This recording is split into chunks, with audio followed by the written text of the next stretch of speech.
Bienvenue sur Décodeur, le podcast qui parle de celles et ceux qui font la déco aujourd'hui. Je m'appelle Hortense Leluc et à chaque nouvel épisode, j'invite à mon micro un architecte ou un designer, une marque reconnue ou émergente, un entrepreneur ou un influenceur, quelqu'un que vous allez connaître ou pas, mais qui dans tous les cas va nous parler déco. Son parcours, son métier, son quotidien, son univers, ses goûts, on saura tout. Enfin, j'espère.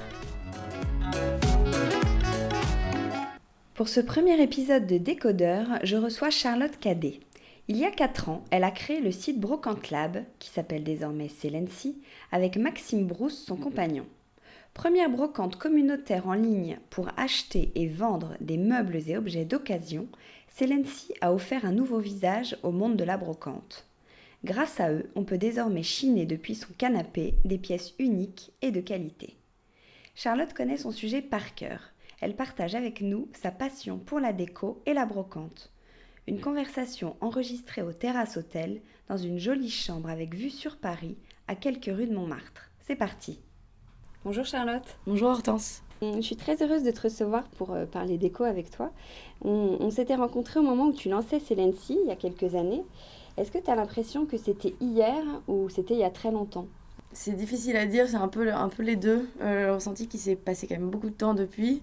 Et en même temps, tout est passé tellement vite. Il y a eu beaucoup de choses, mais tout est passé relativement vite. Donc je ne saurais pas dire. Ouais. Partager. Tu gardes des bons souvenirs de tes débuts ou tu trouves que c'était difficile ? Excellent souvenir. Ah. Non, super.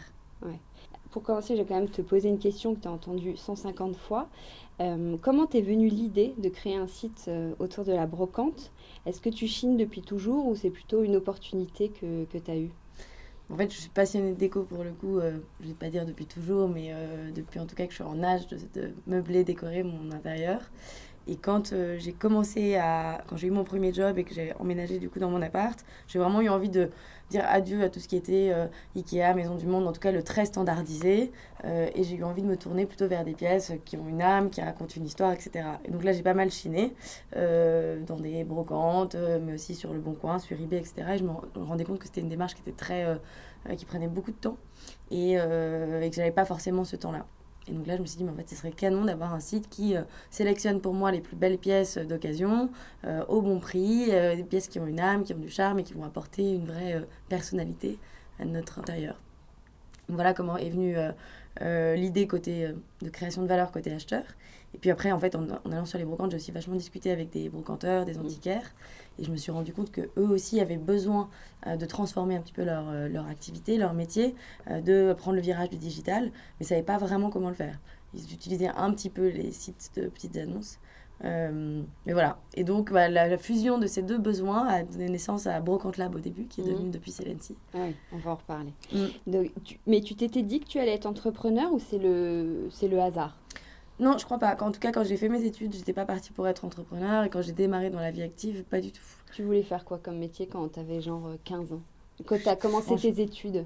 Quand j'ai commencé mes études, je me suis dit que j'allais faire du marketing dans des grands groupes. Alors, j'avais en ligne de mire L'Oréal pour faire du market, ce que j'ai commencé par faire. Et puis, je me suis rendu compte que en fait, ça me correspondait pas à 100%. Et j'ai découvert sur le tard plutôt que j'avais une âme sans doute entrepreneur. Ouais. Est-ce que tu peux nous dire plus concrètement et avec tes mots, toi, comment fonctionne le site ?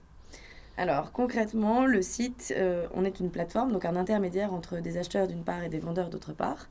Et la force du site, c'est de sélectionner les plus belles pièces de mobilier et décoration de seconde main pour proposer un catalogue uniquement de qualité. Donc c'est de la maison en général, donc ça va de la petite déco au très gros mobilier.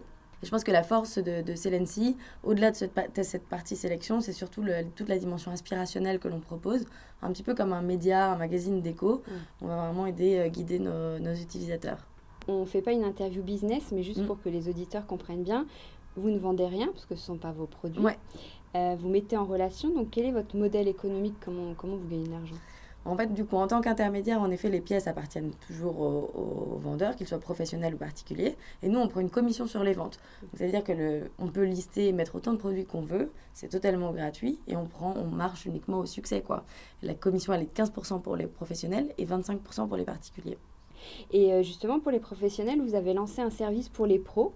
En gros, vous proposez de chiner des meubles ou des objets pour des marques ou des hôtels, c'est ça? Exactement. Ouais.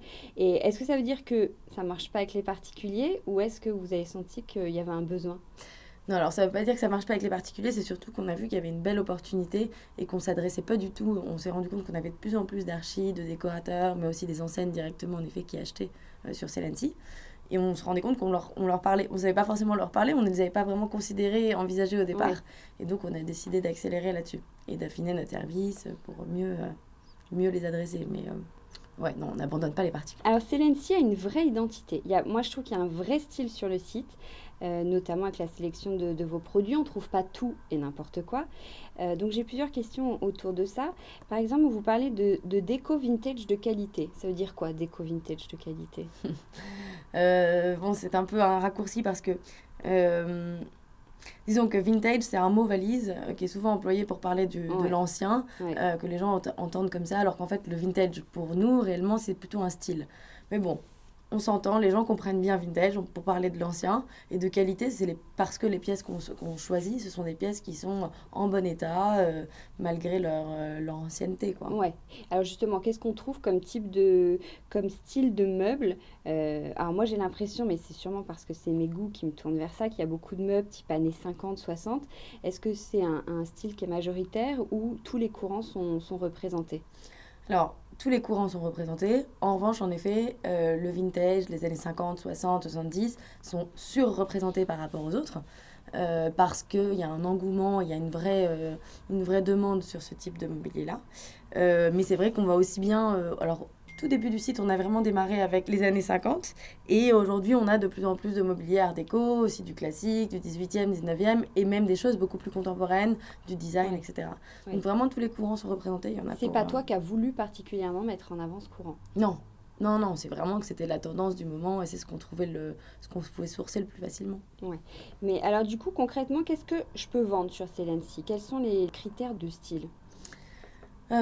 Concrètement, qu'est-ce que je peux vendre? Je peux vendre quelque chose, un objet ou un meuble qui a du cachet, qui a une âme, une histoire à raconter. C'est difficile de dire ce que je peux vendre parce que le catalogue est super large. Je peux plutôt dire ce que je ne peux pas vendre. Je peux pas vendre des pièces, même enfin, toutes les pièces issues de grands industriels, même si elles sont de seconde main. Ah oui, Donc en effet, enfin, une commode Maison du Monde il y a 4 ans, elle se revendra, on l'acceptera pas sur le site. d'accord. Donc on va dire pas de gros industriels du Ouais. secteur et pas de trop kitsch ou trop travaillé. Dans l'ancien, ça dépend des styles, ça dépend des époques, mais il y a eu des courants où on se retrouvait avec des meubles très sophistiqués ou des très grosses armoires très volumineuses, type les grosses armoires normandes, etc., qui sont plus tellement adaptées, déjà c'est plus trop dans la tendance du moment. Ouais. On va plutôt vers de l'épure plus que de la sursophistication. Et on va aussi vers des choses plus petites qui sont plus adaptées aux intérieurs d'aujourd'hui, quoi. Ouais. Mais justement, du coup, pour conserver ce catalogue de qualité, vous refusez beaucoup de ventes? En fait, on refuse à peu près 20% des produits qu'on nous soumet. Ah ouais. Mm. Et il y a une grosse équipe de modérateurs? Non, elles sont 2 à faire Ouais. ça. Ouais. Passionnés par le secteur et à gérer et à échanger avec nos marchands. Ouais, d'accord. Alors, quand tu as lancé Brocante Lab, à l'époque, tu avais 27 ans, Même, Même pas. Ouais, même pas 26. 26 ans. Alors, j'ai l'impression que quand on va au puce ou chez un antiquaire, la moyenne d'âge, sans aucun jugement, c'est plutôt 50, 60 ans. Enfin, sauf exception, évidemment. Est-ce que ça t'a pas fait peur? Enfin, comment ça s'est passé, du coup? Si, ça m'a fait un petit peu peur, notamment parce que je ne suis pas du secteur. Donc, bien que j'ai travaillé, j'ai déjà, quand j'étais plus jeune, j'ai fait pas mal de jobs d'été avec des antiquaires, etc. Donc, je connais un petit peu le secteur, mais ma connaissance est quand même vraiment moindre et j'ai besoin de m'enrichir, etc. Et du coup, je me sentais pas forcément légitime aux côtés de ces gens-là, les vieux de la vieille, comme on les appelle, qui connaissent super bien leurs meubles, leurs pièces, le secteur, etc. Donc, je trouvais que c'était difficile d'arriver en disant... Coucou les gars, on va démocratiser et digitaliser la brocante. J'arrive, j'ai 26 ans et je vais vous aider, je vais vous apprendre comment faire, quoi. Donc en fait, me suis prise différemment. Je me suis dit, ok, moi ce que je sais faire, c'est plutôt la partie digitale. Ma connaissance, elle est plutôt sur le digital et la déco. Je vais pas du tout me vendre en tant que ultra connaisseuse de la brocante. Et en fait, c'est bien passé. Ils ont très bien compris. En fait, du coup, c'est là que le partenariat fait sens. C'est que eux, ils arrivent avec leurs connaissances, le mobilier, etc. Donc vraiment des professionnels du secteur. et nous, on propose notre expertise du digital. Oui, d'accord. Si on parle un peu de concurrence, ils sont assez nombreux. Vous étiez un des premiers sites. Comment tu fais pour te démarquer? Tu as un gros concurrent quand même je pense qu'on peut citer, qu'on ne peut pas ignorer, c'est Le Bon Coin. Spontanément, les gens qui vont vouloir acheter un meuble de seconde main vont peut-être se tourner vers Le Bon Coin. Qu'est-ce qui fait que il faudrait plutôt aller sur Celency, que ce soit les clients ou les acheteurs? Bon, je pense que le gros point qui nous différencie en effet par rapport à Le Bon Coin, au-delà de tout ce dont j'ai déjà parlé, de la partie sélection, etc., et du coup le gain de temps pour trouver les produits, c'est surtout tous les services qui sont liés autour. C'est-à-dire notamment le paiement, la sécurité du paiement à la fois côté acheteur mais aussi côté vendeur, et toute la partie livraison. La logistique, c'est un gros sujet dans le mobilier et la déco, et ça, on facilite énormément. Donc c'est un atout vraiment énorme pour que ce soit côté acheteur comme côté vendeur. Donc beaucoup finalement ont recours à Celency, notamment pour ce service. Ouais, okay. Est-ce que tu crois que tu peux expliquer pourquoi il y a un tel engouement autour de la broc de la Chine? Pourquoi ces tendances de faire les brocantes? Pourquoi beaucoup de monde va chiner des meubles anciens, même dans des intérieurs ultra contemporains? Je crois qu'il y a un peu ce côté histoire des meubles qui rassure, on renoue un petit peu avec de l'authentique, avec notre histoire, etc. À une époque où voilà, on est dans la surconsommation, dans tout le temps, tout va très vite, etc. Je crois qu'il y a un côté assez rassurant qu'on va chercher dans ces pièces anciennes. Puis après, il y a surtout, je pense que ça se démocratise en effet, mais cette sensibilité aussi écologique, ou en tout cas, acheter de seconde main, c'est aussi consommer de manière responsable. Et je crois qu'on y est de plus en plus sensible. Eh ben, ça me permet de rebondir sur une de mes prochaines questions, qui était effectivement, j'ai vu qu'il y avait une dimension un peu green sur le site. On se doute qu'en achetant du vintage, c'est donner une seconde vie à un meuble, plutôt qu'en acheter un nouveau. Et pourquoi vous communiquez là-dessus? Vous sentez que c'est important, que les clients ont besoin d'entendre ça? En fait, on s'est dit, depuis 4 ans, on s'est dit ça fait partie de l'ADN de la marque. Enfin, c'est clairement, on s'inscrit au cœur de l'économie circulaire. Pour autant, on n'a jamais voulu... Moi, j'étais un peu gênée à l'idée de le mettre en avant par peur que ce soit pris comme un argument marketing, etc. Je me suis dit, ça fait partie du site et c'est très bien comme ça. Et en fait, plus ça va, plus je me rends compte qu'il y a beaucoup de clients qui achètent pour cette raison-là. Et que beaucoup, ils sont très sensibles. Et qu'en fait, il y a quand même un gap entre faire un gros marketing, matraquage sur le sujet, et communiquer un petit peu et se faire savoir que la démarche est qu'en achetant chez Celency, on achète de manière responsable. Donc voilà, on commence à le mettre un petit peu en avant, en effet. Et puis, c'est un moyen aussi de faire un peu de pédagogie, un peu d'éducation. Et je trouve que c'est aussi le rôle des entreprises, quoi. Ouais. Je reviens juste au style. Il y a effectivement une certaine typologie de meubles pour lesquels c'est un peu la folie. Genre, pourquoi il y a des buffets scandinaves qui se vendent à prix d'or? Et surtout, pourquoi sur un même meuble, le prix peut passer du simple au double? Est-ce que vous intervenez sur les prix ou pas? Alors, on intervient sur les prix quand on les considère excessifs. Si on pense qu'ils sont vraiment décorrélés de prix de marché, on va demander au vendeur de baisser son prix, ou voire on peut refuser le produit. En revanche, ça reste des pièces uniques. Donc les pièces ont toute une histoire différente, ont une patine, ont parfois des revêtements, utilisent des matériaux différents. Donc ça peut en effet faire et marquer la différence de prix.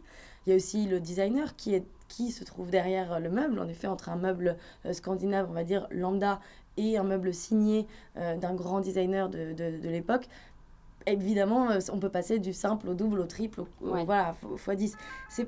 Je pense que ce sont les deux points à prendre en considération, la fabrication et le designer. Vous avez changé de nom en cours de route, donc vous avez choisi Celency plutôt que Brocante Lab. Je crois que c'est pour lui donner une sonorité plus internationale, c'était ça? Ouais, absolument, entre autres. Et puis toujours réaffirmer notre côté aussi sélection, ce côté marque en fait qu'on a envie de créer plus qu'un site de service. Oui, de service. Mais du coup, l'univers de la Chine à l'étranger, moi je me te dis que c'est une particularité française, mais sûrement à tort. Est-ce que dans d'autres pays, ils ont aussi le goût de la Chine? Carrément. Alors dans les pays du nord de l'Europe, par exemple, ils en sont hyper friands. Et c'est vraiment ancré dans les cultures et dans les coutumes locales. Et puis en effet, il y a un vrai engouement aussi autour de disons que la France est, on va dire, le berceau de la brocante en Europe, je vais presque dire dans le monde, notamment les puces de Saint-Ouen par exemple. C'est un lieu qui attire chaque année des millions de touristes qui viennent acheter, flâner, etc. Mais partout, des US, du Japon, de Russie, etc. Et voilà, il y a un gros engouement. Je pense que la France est le berceau en effet, mais du coup ça se démocratise pas mal, Ouais, on le retrouve partout à l'étranger. Tu as lancé Celency avec ton compagnon, c'est pas un secret. Non. Comment ça se passe le quotidien d'un couple qui travaille ensemble? Très bien. Ouais. Vous répartissez les missions, vous arrivez à être d'accord et surtout, est-ce que vous arrivez à passer autre chose le soir ou le week-end? Alors oui, on se met d'accord. En tout cas, ça se passe très bien parce qu'on s'est bien réparti les rôles et qu'on ne sait pas et on n'aime pas faire les mêmes choses. Donc du coup, il y a un super équilibre professionnel. Et après, dire qu'on a vraiment réussi à cloisonner notre vie pro et vie perso, c'est complètement faux. On a essayé, on n'a pas réussi. Et aujourd'hui, on prend les choses avec plus de fluidité, de légèreté aussi. On accepte de parler de Celency si on a envie d'en parler quand on est chez nous. Évidemment, ça ne nous occupe pas, on n'a pas que ce sujet, heureusement, mais voilà, on ne se l'interdit pas non plus. Ouais, d'accord. Donc toi, ton job au quotidien, qu'est-ce que c'est concrètement tes missions Déjà, mon job, il a vachement évolué en 4 ans. Ouais. Et c'est ça que je trouve quand même vraiment riche dans l'entrepreneuriat. De missions très opérationnelles au début, qui le sont peut-être, elles prennent un peu moins de place aujourd'hui. Ouais. Aujourd'hui, je pense que j'ai une grosse partie de mon boulot qui est plus de management, suivi des équipes, voilà. Et puis travailler la vision de la marque, cette partie branding, vraiment un peu l'histoire de Celency, comment est-ce qu'on veut communiquer, comment est-ce qu'on se présente. Déjà, ça m'intéresse beaucoup, et puis du coup, c'est une grosse partie de mon job, Ouais, d'accord. Pour imaginer encore un peu mieux tes journées, je me suis dit qu'on allait inventer une semaine type, enfin que tu allais t'inventer. J'ai choisi des créneaux. Tu vas imaginer ce que tu pourrais être en train de faire à ce moment-là. Donc par exemple, qu'est-ce que tu fais le lundi à 9h? Alors là, j'invente pas du tout. En l'occurrence, on est en réunion le lundi matin, tous les lundis matins réunion à 9h. Chiffres, vous regardez réunion chiffres avec toute l'équipe. Ouais. On présente les chiffres de la semaine passée, les objectifs de la semaine à venir et quelques actus de la boîte. D'accord. Le mardi à 17h. A priori en réunion, je pense. Et sans doute sur une réunion RH, c'est plutôt des créneaux que je réserve au recrutement. Ah oui, d'accord. Ouais. Le mercredi à 13h. Le mercredi à 13h, en fait, je fais assez peu de déj pro, donc je dirais que je suis sans doute devant mon ordi avec un sandwich ou quoi. Le jeudi à 20h. Le jeudi à 20h, ouais, non, je pense que...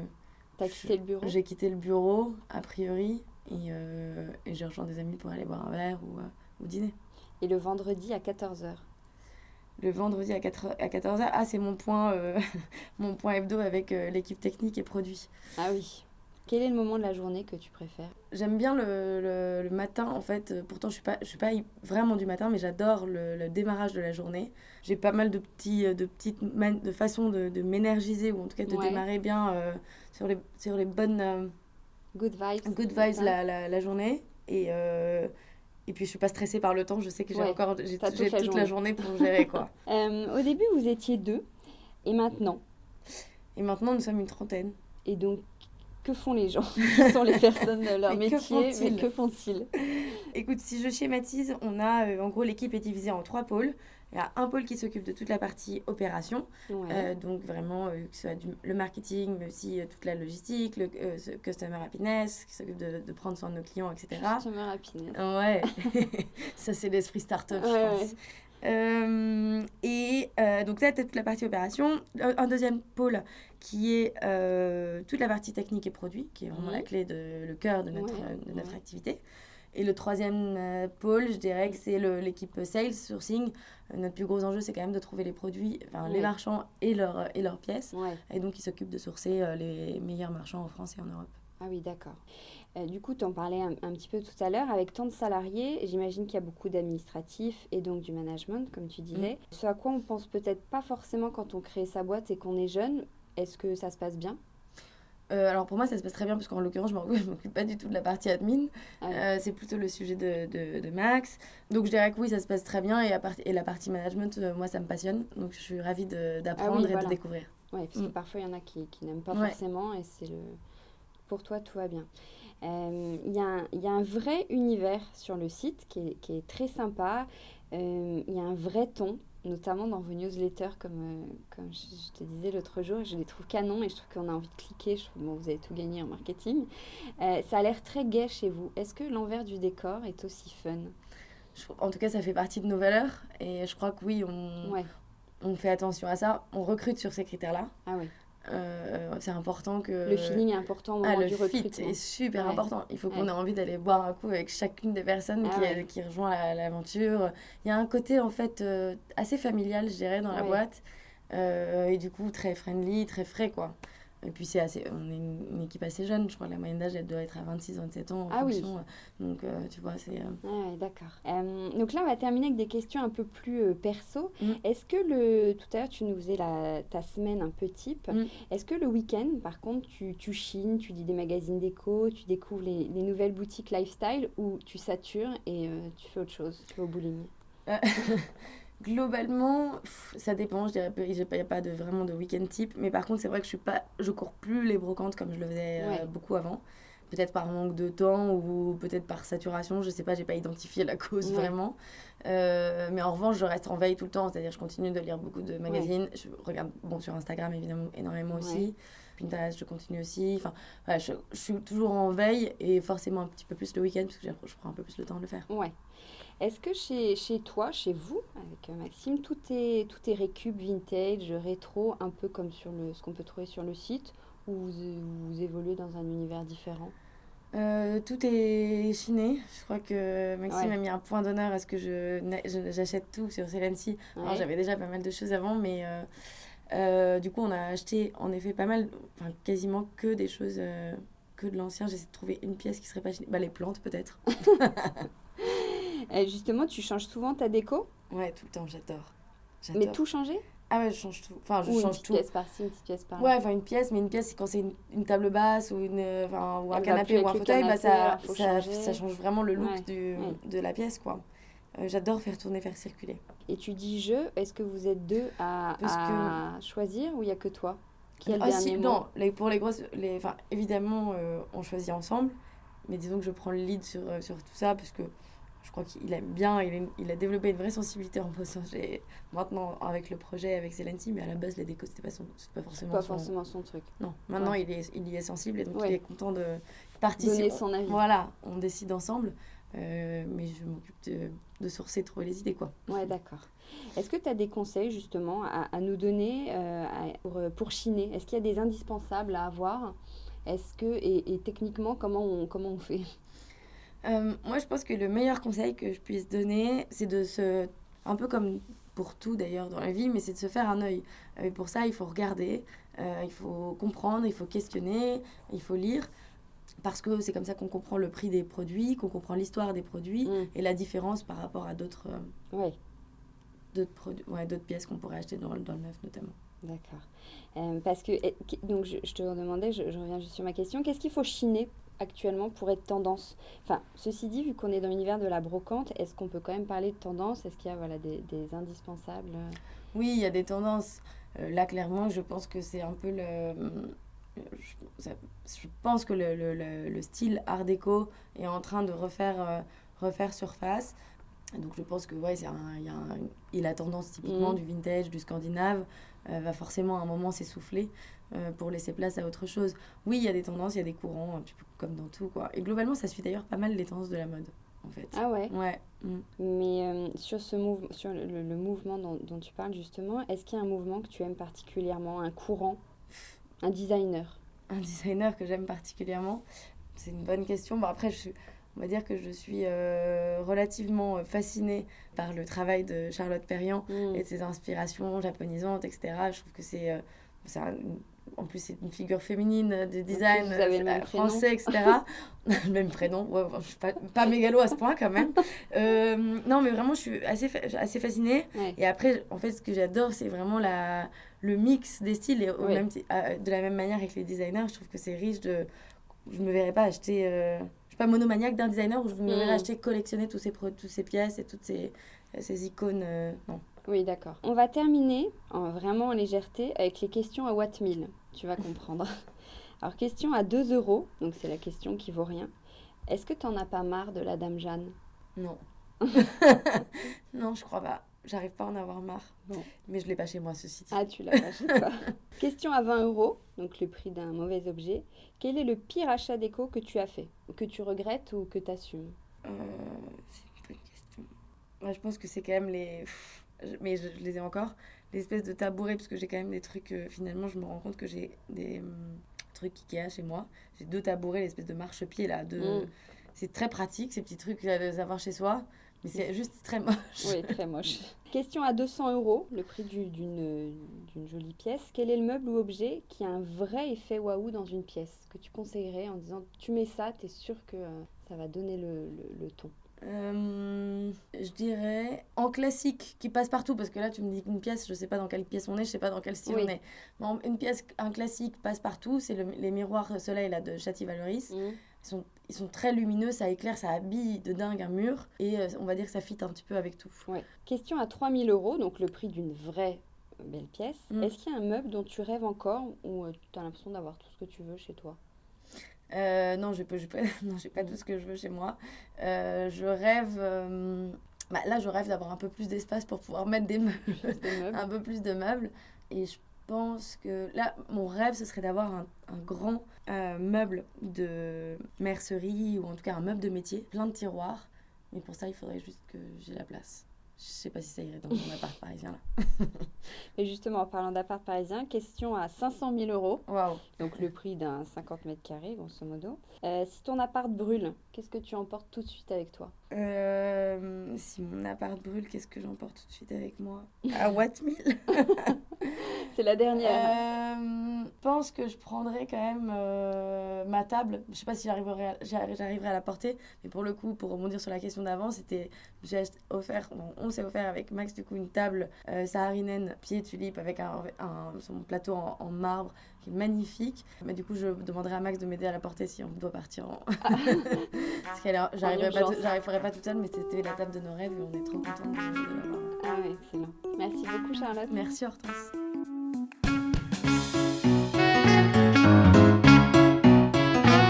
Décodeur, c'est terminé.